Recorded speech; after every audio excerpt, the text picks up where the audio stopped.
Welcome to रिमझिम serials. Radha Mohan का आज का आने वाला एपिसोड बहुत ही धमाकेदार होने वाला है, जहां एपिसोड की शुरुआत युग से होती है और वो खुद से कहता है कि मैंने गुनगुन को राधिका को सच बताने से रोकना होगा और वो गुनगुन को ढूंढता है, लेकिन गुनगुन उसे धक्का देकर भाग जाती है।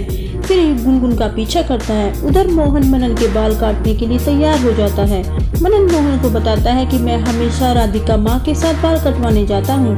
मोहन मनन को बताता है कि इस बार तुम अपने पिता के साथ हो और कहता है कि मैं मनन तुम्हें एक हीरो हेयर कट दूंगा और वो मनन को नया हेयर कट देता है। मनन को अपना नया हेयर कट बहुत पसंद आता है।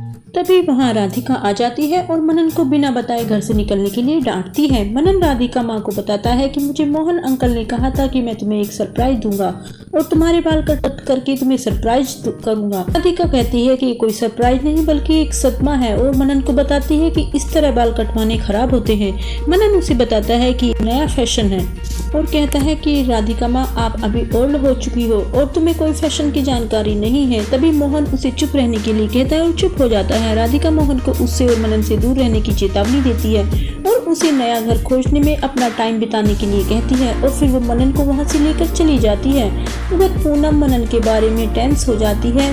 उसे सरप्राइज होता है कि क्या मनन के गायब होने के पीछे युग का हाथ हो सकता है। फिर वह युग को फोन करके फैसला करती है। उधर गुनगुन बताती है कि युग ने उसे मारने की कोशिश की है। राधिका बात से पलट जाती है और युग को देखती है। फिर वो गुनगुन से कहती है कि मैं जानती हूँ कि बाद वाला ऐसा क्यों कह रहा है। फिर वो कहती है कि मोहन ने ये कहानी लिखी होगी इसलिए तुम ये सब बता रही हो। यह सुनकर गुनगुन चौंक जाती है। राधिका गुनगुन को युग के खिलाफ एक भी शब्द न बोलने की चेतावनी देती है।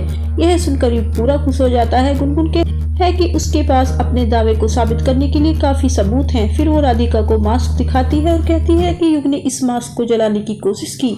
फिर इस पर राधिका बताती कि वो गुनगुन ही है जिसने मास्क को जला दिया और वो गुनगुन को वीडियो दिखाती है और बताती है कि युग ने उसे कल एक वीडियो दिखाया था। ये तभी युग को याद आता है कि उसने कैसे इसे रिकॉर्ड किया था। इस पर राधिका कहती है कि मैं सोचती हूँ कि गुनगुन इस घर में मास्क लेकर आई हो, मुझे यही उम्मीद थी। इस पर गुनगुन कहती है कि मैं ऐसा क्यों करूंगी और फिर कहती है कि मेरे पास अपने दावों को साबित करने के लिए एक और सबूत है। और फिर वो कहती है कि युग के पास एक काला बैग है, उसके अंदर चाकू है। इस पर युग बताता है कि गुनगुन ने ही उसे वो बैग दिया है। राधिका को बैग दिखाती है और गुनगुन से पूछती है कि क्या इस बैग के बारे में बात कर रही हो।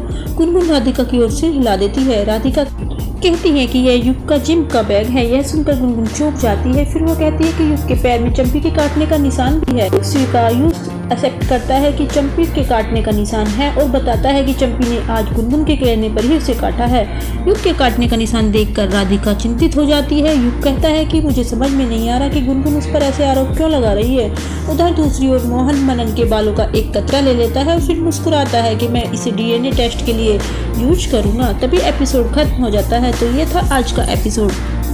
पसंद आया तो इसे लाइक और शेयर जरूर करें और कमेंट में अपने राय हमें जरूर दें। और अगर ऐसे ही एपिसोड की इंटरेस्टिंग अपडेट सुनना चाहते हैं तो चैनल को सब्सक्राइब जरूर कर लें और बेल आइकन को दबाना ना भूलें।